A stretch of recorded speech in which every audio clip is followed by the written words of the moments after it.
BBC Two re-examines the murder of Burmese leader Aung San and asks if the British were guilty of his murder.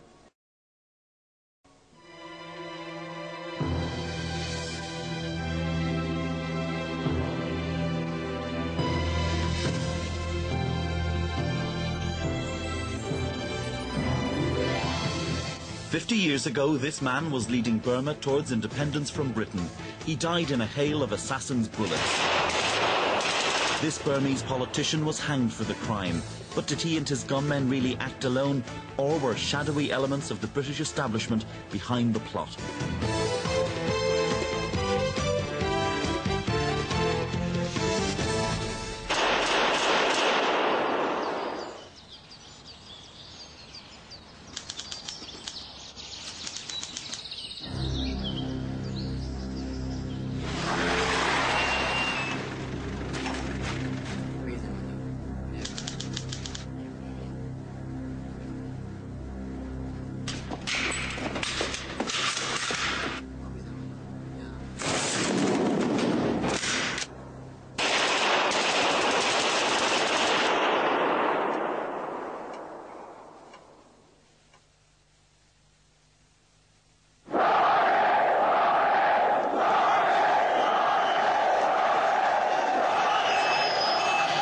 In August 1988, the people of Burma defied decades of military oppression with one of the most remarkable popular uprisings of recent times.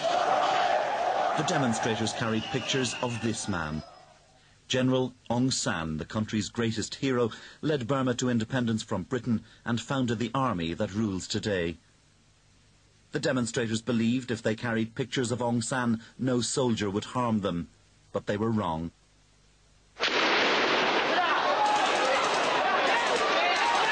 It's estimated that as many as 10,000 people were killed in the bloody slaughter that followed. But from the ashes of repression emerged a leader whose popularity was to gravely threaten the generals in Rangoon. Her name was Aung San Suu Kyi, daughter of the hero Aung San.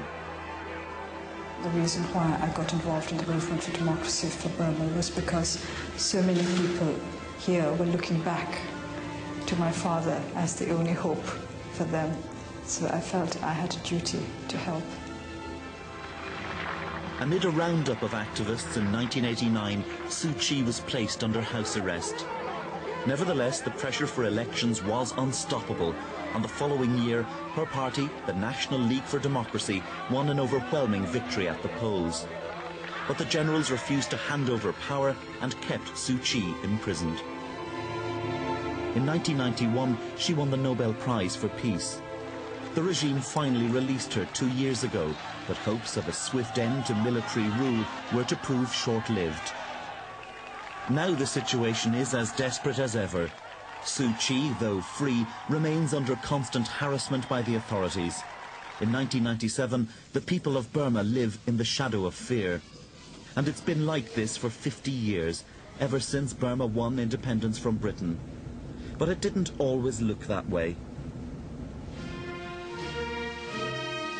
In January 1947, Suu Kyi's father, Aung San, led a delegation to London to negotiate independence with the Labour government of Clement Attlee. There were many in Britain, including opposition leader Winston Churchill, who would have had Aung San tried for war crimes. Less than 4 years earlier, he had presided as Minister of War in the Japanese-backed Burmese administration in Rangoon.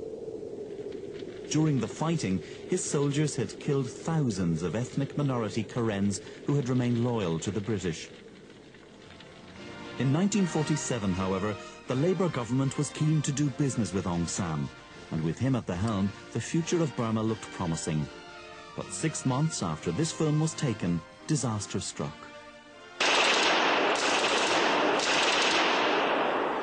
On the 19th of July 1947, Aung San was chairing a meeting of his cabinet when 3 gunmen burst in and opened fire. Aung San died later in hospital. He was just 32 years old. The assassination sent tremors around the world. Aung San was irreplaceable. There was literally no one who could take Aung San's place as the leader and representative of the Burmese people. The assassination was found to be the work of Aung San's political arch-rival. His name was U Saw. U Saw was tried and hanged, but now, 50 years later, a new witness suggests U Saw may not have been acting alone. Well, he said, I was just let down, wasn't I? Government House let me down. I said, what do you mean let you down? There couldn't be a party to executions and assassinations. He said, well, look, there were certain indications to me that things would be all right. And here at the Public Record Office in London, documents kept secret for nearly 50 years strengthened the suspicion that British interests were involved in the assassination of Aung San. In tonight's specially extended edition of East, we tell the remarkable story of Aung San and why it was some people in Britain wanted him dead.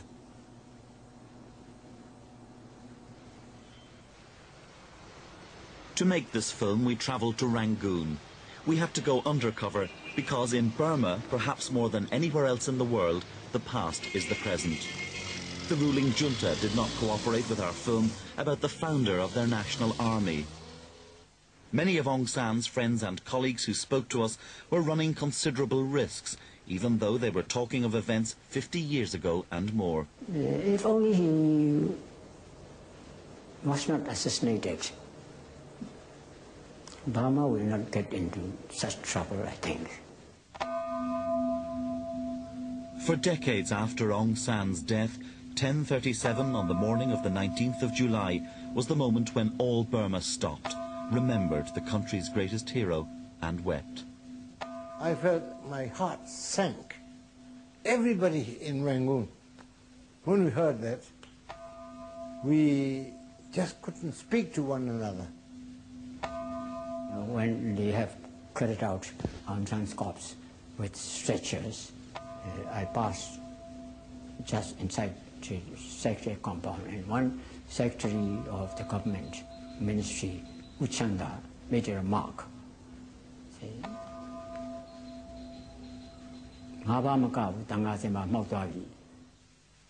And it's not just in Burma that the assassination is chillingly remembered. We were sitting having a drink or something in an office that was very close to the council chamber, when we suddenly heard 2 or 3 bursts of automatic fire. I heard this rattle, tattle, tattle. And I said to this man, I said, look, that sounds like machine gun fire. And he said, no, no, sir. He said, it's the derricks on the quay. Soon after that, somebody rushed into the CID office and said, quick, quick, there's a shooting in the chamber. There was blood everywhere, quite frankly, and blood of a kind I'd never seen before, because the guns had been fired at very close quarters. There were bits of entrails, and parts of the table had been destroyed by the fire. There were sandals that had been kicked off, lying in the blood. I saw Aung San's body. He was the only one I could see because the room was full of smoke caused by this firing. The government in London was notified immediately. This was the very worst Saturday afternoon I can remember in all my life. I was rung up from my office and told by my secretary that there was an urgent message for me from the governor of Burma. And the message, of course, was that the cabinet had been assassinated. Suspicion soon centred on a rival politician, U Saw. U Saw had been Prime Minister before the war, but was now seeing power slip from his grasp. The assassins were spotted returning to U Saw's lakeside house in North Rangoon. That afternoon, the CID swooped to make an arrest. As soon as I went, he was sitting down in a chair, in a vest and a lungi, and he was drinking something which turned out to be whiskey. And as I went in there with my